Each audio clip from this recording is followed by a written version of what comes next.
আসসালামু আলাইকুম রহমতুল্লাহ। হচ্ছে বাঁশখালীর ঐতিহ্যবাহী দিনী আদারা মাদ্রাসায় আবু বকর সিদ্দিক ইসলামিয়া হেফজখানা ও এতিমখানা। তো মাদ্রাসায় প্রায় 850 ছাত্র, হেফজ বিভাগ, কিতাব বিভাগ এবং ননাই বিভাগ মিলে 850 ছাত্র। 850 ছাত্রের মধ্যে 350 আবাসিক। সকল ছাত্র মাদ্রাসার মধ্যে উপস্থিত। তো মাদ্রাসার অবস্থা যদি বলি, প্রায় 1 হাঁটু পরিমাণ পানি আর কি। আর হেফজ বিভাগের ছাত্ররা পড়াশোনা করছে।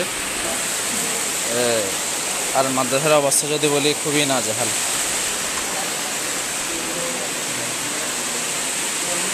দেখেন মাদ্রাসায় ছাত্ররা এখনো পড়াশোনা করছে পুরা।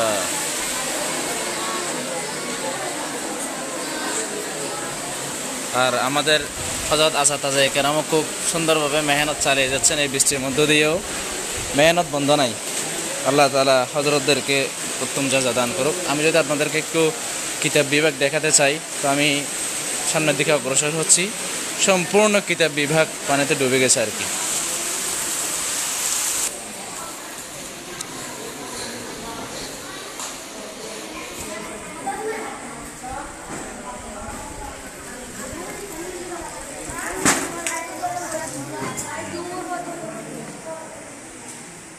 এটা হচ্ছে মাদ্রাসা মসজিদ।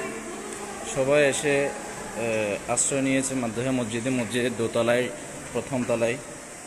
তো এই হচ্ছে বাইরের সাইড। এটাই হচ্ছে কিতাব বিভাগ। কিতাব বিভাগে দেখতেই পাচ্ছেন ছাত্রদের অবস্থা, প্রায় 1 হাঁটু পরিমাণ জল। তো বলতে গেলে খুবই নাজুক অবস্থা। আর এটা হচ্ছে অফিস কক্ষ আর কি। আর পাশে হচ্ছে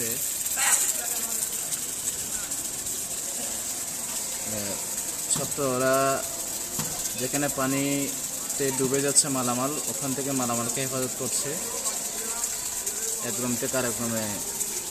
এবং অনেকে রুম থেকে মসজিদের দিকে নিয়ে আসছে, যাতে করে মাল নষ্ট হয়ে না যায়, সামানা। এই হচ্ছে ছাত্রদের অবস্থা।